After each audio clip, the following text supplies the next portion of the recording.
J'aimerais ça que tu me dises la mort du couple. Arrête! Oh mon Dieu, je savais même pas que j'avais cette puissance vocale-là, je devrais l'utiliser. Ok. Donc, en fait, le deuil relationnel est un peu comme le deuil du couple.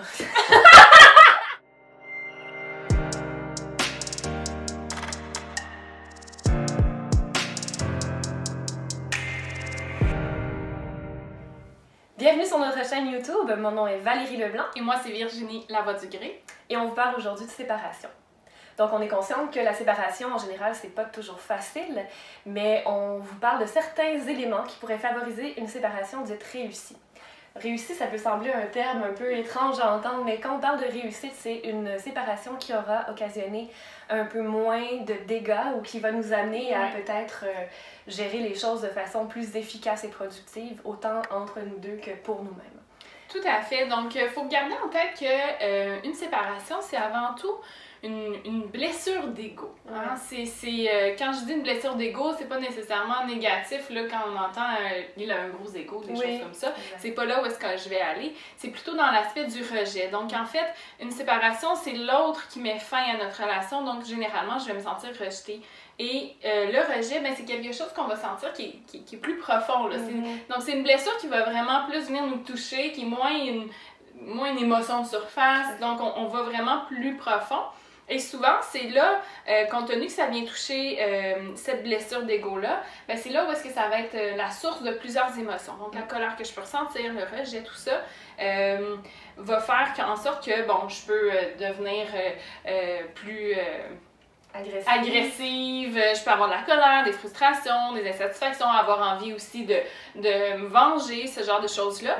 Puis quand on fait un travail à ce niveau-là, ben là, on réussit à enlever des couches, d'apprendre à mieux gérer nos émotions, apprendre à voir, bon, ben à partir de là, oui, j'ai une blessure, mais comment est-ce que je peux, qu'est-ce que je peux faire aussi pour mieux la gérer et mieux comprendre ce qui s'est passé au sein de la relation et qui nous a menés là.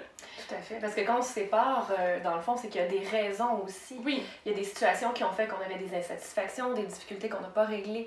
Donc, des fois, une séparation, malgré tout, reste une bonne solution.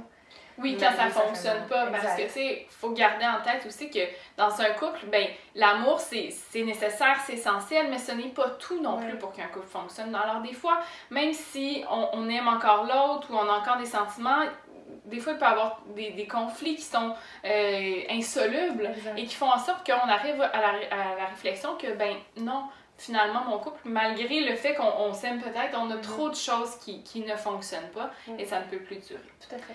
Donc, si je reviens à l'aspect du rejet, en fait, c'est là où est-ce que les émotions, souvent, ça va être la source de beaucoup d'émotions. Donc, quand j'arrive à apprendre à mieux gérer mon émotion, à faire mon chemin dans le processus là, de la séparation, bien, on arrive à un moment où, oui, j'ai à m'occuper de cette blessure-là, puis de me dire, OK, donc, il y a eu un rejet, il y a eu une blessure, mais ça ne veut pas nécessairement dire que je ne suis plus une personne aimable, je ne suis plus une bonne personne, je ne suis plus une personne que quelqu'un d'autre va pouvoir aimer, apprécier, désirer. Ah, j'aime ça que tu dises ça, Virginie, parce que j'entends souvent des gens me dire « Ah ben, je retrouverai plus jamais personne, puis dans le fond, c'est impossible qu'on m'aime. » Mais effectivement, c'est temporaire, puis beaucoup de gens vont penser ça parce qu'on vient de vivre cette blessure narcissique ou cette blessure interne dont tu parles.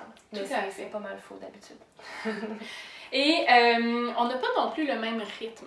Hein? Donc, quand on parle d'une séparation, la personne qui prend la décision a généralement réfléchi longuement avant d'en arriver à prendre cette décision-là. Alors, quand l'annonce se fait, ben, on part pas du même point. Et ça, c'est important de s'en souvenir parce que des fois, on est comme, mais voyons, là, pourquoi l'autre, elle réagit aussi fortement, tout ça. Mais l'autre personne n'était pas là dans sa tête, n'était pas à la même place que nous qui avons pris la décision. Donc, de s'en souvenir nous amène aussi à avoir un peu plus d'empathie pour ce que l'autre peut vivre. Puis ça, c'est important. Même chose de l'autre côté, la personne qui vient se faire laisser, des fois, ne comprend pas que l'autre soit déjà en train d'être capable d'aller sortir, de faire d'autres choses, d'être ailleurs, alors qu'elle a tant de peine et de souffrance. Puis ça, c'est très blessant pour ces personnes-là des fois. Mais justement, si on se rappelle ce que tu viens de dire, que peut-être la personne y avait déjà pensé, on n'est pas du tout au même pied d'égalité. Donc ce n'est pas parce qu'on n'a pas de valeur ou que la personne ne nous aimait pas. Ouais. Donc il faut faire attention aux conclusions hâtives aussi qu'on pourrait apporter. Tout à fait, parce que ce rythme-là est différent d'une personne à l'autre. Ouais. Et au niveau de la comparaison, hein, Oui. parce que souvent on va avoir tendance à dire, ben là, mon amie, elle s'est fait laisser, 3 mois après, elle était déjà prête à rencontrer. Il y a beaucoup de facteurs qui font en sorte qu'on n'arrive pas nécessairement à passer au travers de ça. Puis je pense que ça fait aussi partie du processus du deuil qui va être différent d'une personne. Donc, lorsqu'on se sépare, il faut considérer qu'on va vivre des étapes de deuil, comme on vivrait le deuil d'une personne qui est décédée. Oui. C'est un peu la fin du couple, le deuil du couple. La première étape pourrait être le déni ou même le choc. Donc, quand on ne l'a pas nécessairement discuté avant, on ne l'a pas vu venir, on va peut-être encore avoir l'impression que c'est pas tout à fait réel. Encore plus quand on habite encore sous le même toit pour quelques semaines, voire quelques mois. La personne est encore présente physiquement, ce qui va rendre les choses plus difficiles. Donc, suite au déni, si les étapes se passent correctement, on va pouvoir avoir peut-être la colère. Donc, cette étape est un petit peu plus complexe parce que cette colère-là est tout à fait légitime et peut même nous aider, nous donner le levier, en fait, pour avancer. Mais quand je dis qu'il faut faire attention, c'est qu'il faut en être conscient de la manière qu'on va la déverser ou la gérer tout simplement. Donc, cette colère-là, peut-être prendre le temps d'en parler à des proches, mais pas nécessairement des personnes qui vont être communes aux deux. Ouais, c'est ça. Après la colère va venir en fait la négociation souvent qu'on va voir. Donc on pourrait rester ensemble, être fuck friend, on pourrait faire une pause, il va y avoir beaucoup d'étapes comme ça parfois.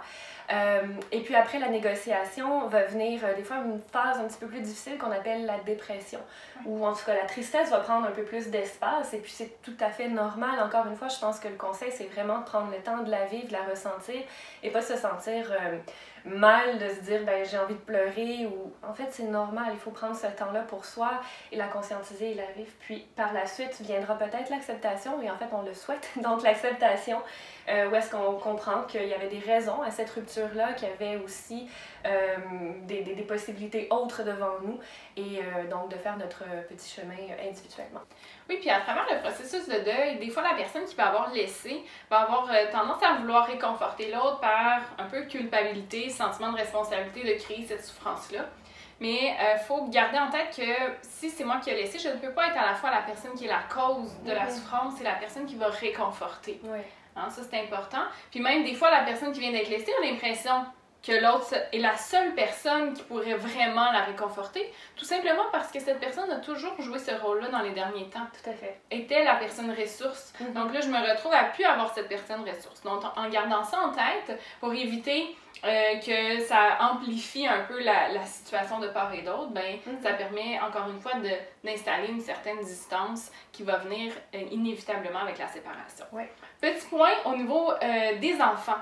Hein? Donc, c'est certain que quand on est en séparation et qu'il y a des enfants qui sont en jeu, en fait, il faut se rappeler que la séparation, c'est avant tout la fin du couple. Hein? C'est pas la fin de la famille au complet, c'est la fin de la famille de cette façon-là. Ouais. Mais c'est pas la fin de la famille, c'est encore moins la fin de la relation parentale.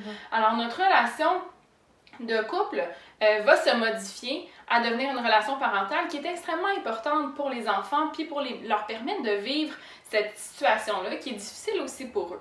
Alors, en mettant de l'avant les enfants, gardant leurs besoins en priorité, en se disant, OK, moi, pour ces enfants-là, je suis avant tout le parent, ma peine, je l'ai, sauf que je vais la mettre momentanément de côté afin d'être aussi là pour eux. Puis ça va permettre aux enfants de mieux traverser cette situation-là. Ça va nous permettre aussi d'être plus disponibles à recevoir leur tristesse. Ouais. Ça, c'est pas facile quand on est nous-mêmes pris avec les émotions. Vraiment. Mais de le garder en tête parce que c'est aussi ça le rôle de parent. Alors, quand je permets aux enfants de vivre la séparation, d'être disponibles et d'avoir une bonne relation parentale, bien, ça fait en sorte que les dommages collatéraux, malheureusement, qui est les enfants, bien, eux vont pouvoir avoir moins de conséquences. Parce qu'on le sait que ce qui va être le plus difficile, oui, il y a l'annonce pour les enfants, mais il y a par la suite la façon dont ça va se faire.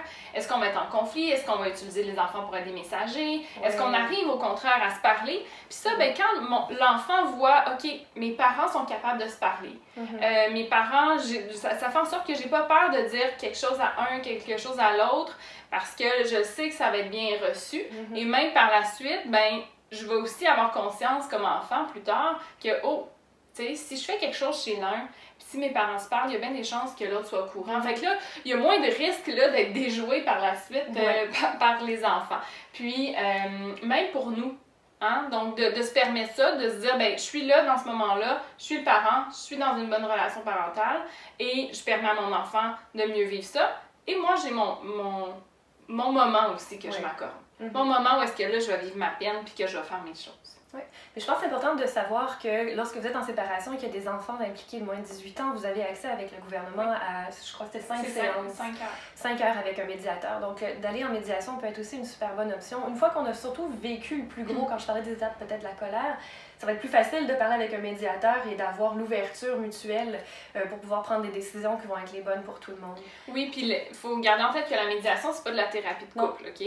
Donc, c'est vraiment plus, la personne va pouvoir regarder tous les aspects que ça implique au niveau de la garde, des fériés, des congés, regarder les revenus pour déterminer la pension, qui veut garder quoi. Donc, va vraiment être là pour faire cette séparation-là de biens et de garde parentale. Elle sera pas là en aucun cas pour gérer les conflits. Donc, c'est pour ça que je dis que c'est peut-être important d'avoir passé surtout la colère, parce qu'on est là pour prendre des décisions, peut-être même avant de se rendre à la cour, etc.